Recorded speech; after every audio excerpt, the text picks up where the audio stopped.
Vous vous souvenez assurément de La Conscience, cette poésie où Victor Hugo décrit la fuite interminable de Caïn poursuivi par le remords d'avoir tué son frère Abel.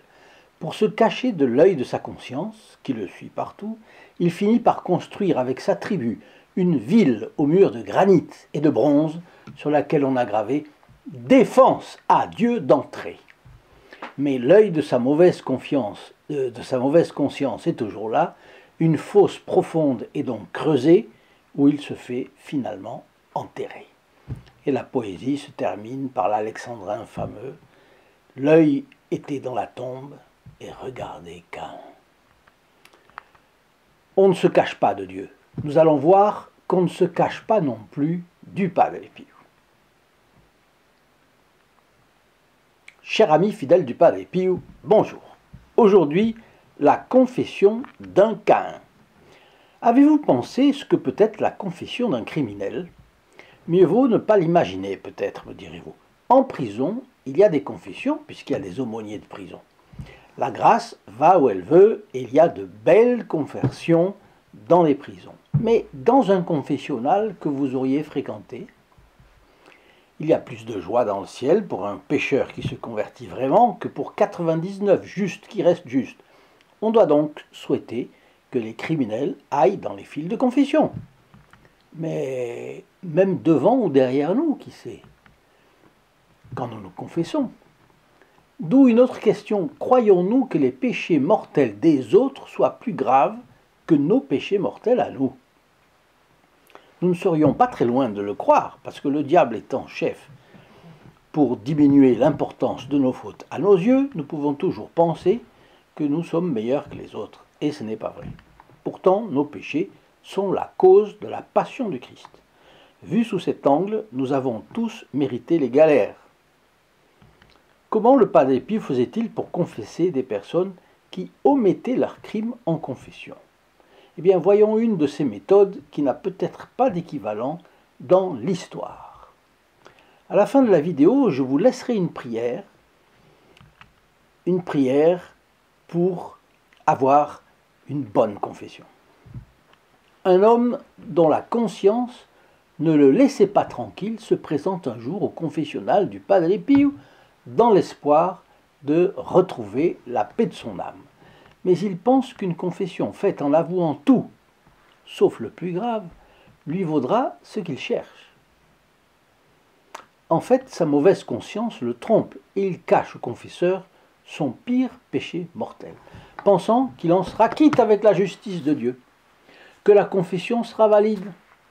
Il ne croit manifestement pas non plus à la lecture dans les consciences dont le Padre Pio a été doté par la Providence. Comme nous serions contents d'avoir le Padre Pio à notre disposition pour nous confesser, n'est-ce pas?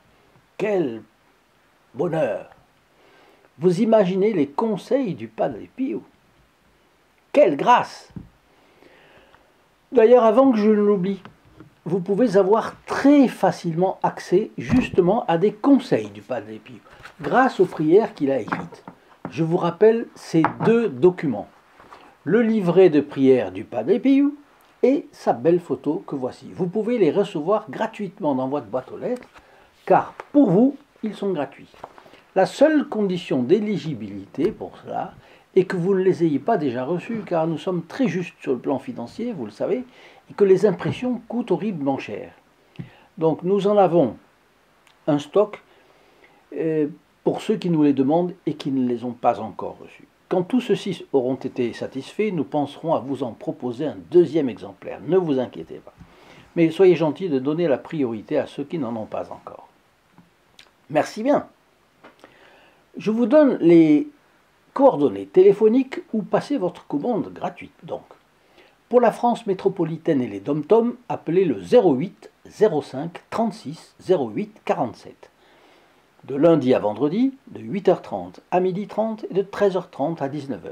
Le samedi, de 9h à midi. Le prix de la communication est celui d'un appel local.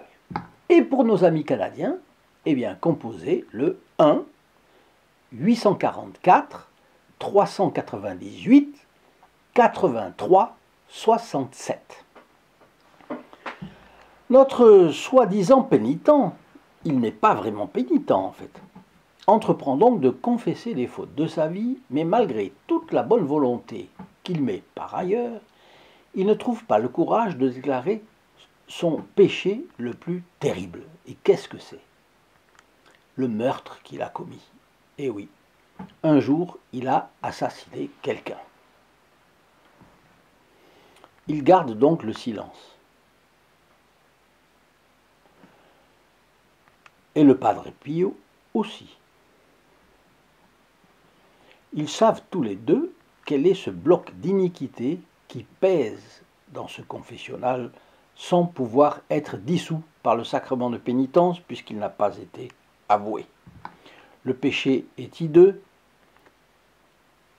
et la bouche du pénitent reste inexorablement fermée. Alors ce silence dure. Après un temps que le Padre Pio a jugé bon de laisser planer sur cet homme, le saint capucin quitte le confessionnal. Ah, que va-t-il faire? Il prend le pénitent par le bras et le conduit vers la file des hommes rangés sur des bancs non loin du confessionnal. Soudain, l'homme pousse un cri perçant et s'effondre. Avec le Padre Pio, on ne peut s'étonner de rien, n'est-ce pas? Il faut reconnaître que ce qui arrive toujours autour de lui n'est pas banal. Entre parenthèses, je vous donne rendez-vous dans la description de cette vidéo ci-dessous sur le lien bleu st-padre-pio.fr. Vous y découvrirez plusieurs possibilités d'être très utile, vous aussi, à la cause du Padre Pio. Car vous le voyez, le contact avec le Padre Pio est salutaire aux âmes et il y a tellement d'âmes égarées aujourd'hui que nous n'aurons jamais fini d'employer nos efforts pour faire connaître notre excellent capucin. Alors, en fait, le protagoniste de ce Fioletti s'évanouit quelques instants. Le choc psychologique. De quoi? Que s'est-il passé? Quand il se remet, le Padre Pio le prend de nouveau par le bras et le raccompagne au confessionnal. Et là, miracle de la grâce, l'homme se confesse vraiment. Et le Padre Pio lui donne l'absolution. Il ressort le visage illuminé par le pardon qu'il a reçu.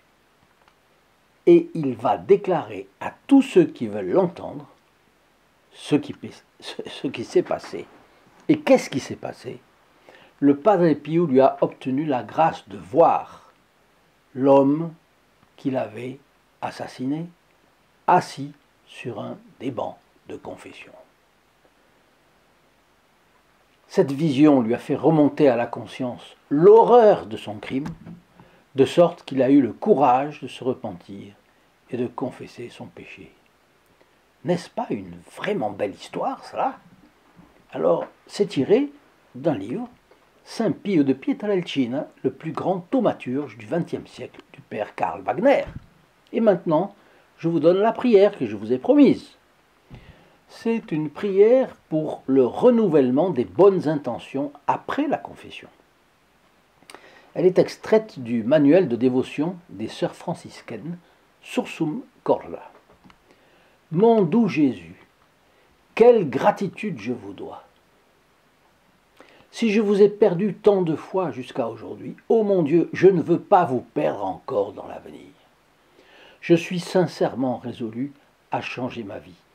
Vous méritez tout mon amour. Je veux vous aimer vraiment. J'aimerais mieux mourir que de vous offenser une fois de plus. Je vous promets de fuir les occasions de péché et d'utiliser ce moyen. Et là, il faut combien de préciser la résolution de cette confession. Vous savez qu'il est bon d'avoir une résolution à chaque confession.